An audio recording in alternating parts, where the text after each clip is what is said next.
Hi, my name's Tim Ridley. I am an artist who works with animal and human relations. My work really centres on animals, and as a reference material I rely heavily on images, found images from magazines, which I have collected over the years from various places. I'm really interested in magazines and annuals that come from what I would call post-World War II era, so from 40s, 50s, 60s into the 70s, because the images are often more interesting from these periods, the black and white, but also the colour pictures. This is unusual. This is a contemporary picture from the internet. It's more absurd maybe. This is a more contemporary picture of lines, which I don't actually use, but I look at to understand the shapes involved. Just strange pictures sometimes, these pictures of grubs from a book just make just very strange imagery, and that's what I work from.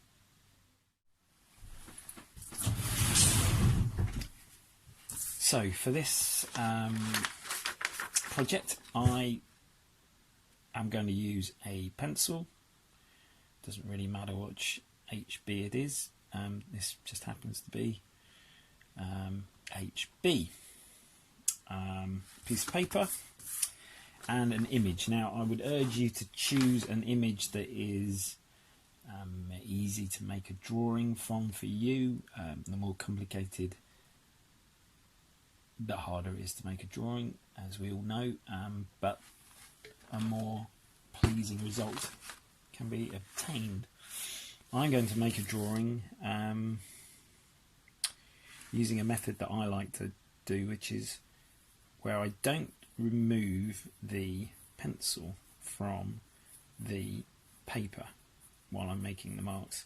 I like to make sketches this way. It's a way of just starting out to explore the shapes involved in an image, and it helps me not to think too much, to just get started, which, let's face it, is always the hardest thing.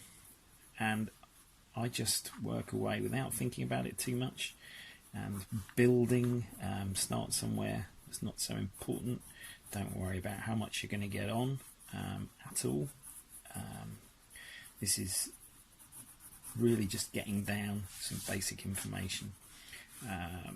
Visit the eyes reasonably early on, because they can be quite important in getting something right. Keep an eye on what you're drawing all the time. Look more at that than you do anywhere else. I haven't left enough room for the nose, so I'm going to cheat it in because that's pretty important. Higher than it is. I've got the angle of the head okay, but I probably haven't left enough space for all the background detail. Now this picture is interesting because it shows the goats, but it also shows a building behind it, and for this exercise I'd really quite like you to put in the detail of the building. It's entirely up to you how you do it, or if you do it. But I find this is quite interesting, how this goat is peering over this hedge, which we're also going to put in, and seems to be scoffing away quite nicely, giving us the eye. That's just an initial go.